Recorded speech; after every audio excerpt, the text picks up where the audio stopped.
Welcome to TNT Trends and Tour Channel. Ayon sa Pep News ngayon, James Reid defends Issa Pressman against avid Jadine fans. Pinaligan ni James Reid ang ilang Jadine fans na patuloy ibinabalik ang mga lumang litrato nila ng ex-girlfriend at ka-love team na si Nadine Lustre.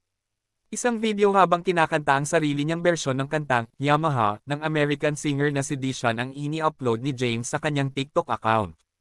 Sa comment section ng kanyang post, naglapa na ang iba't ibang sweet pictures nila ni Nadine.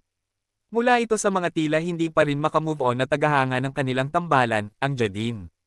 Mayroon pang mga nag-comment ng litrato ni na James at Nadine, kasama si Issa Pressman, ang kasalukuyang kasintahan ng actor-singer.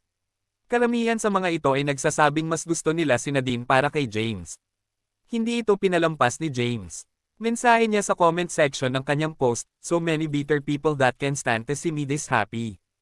I hope all of you here find love like I did that inspires you and gives you a reason to be your best self. Love is the answer." May ilan ding nagduda na hindi umano si James ang nagkomento at nagpost sa picture nila ni Issa. Hinala nila, maaaring si Issa ito dahil nagsaselos na ito sa mga nakikita niya sa comment section. Saad ng isang netizen, "Himala, na-trigger nyo ang nonchalant na si James Reid or si James ba talaga yan? Nagselos siguro yung girl sa mga pinag-send nyo," kirit pa ng isa. Mabilis itong nireplyan ni James ng, "Not at all. You're the ones who are jealous sending those pics.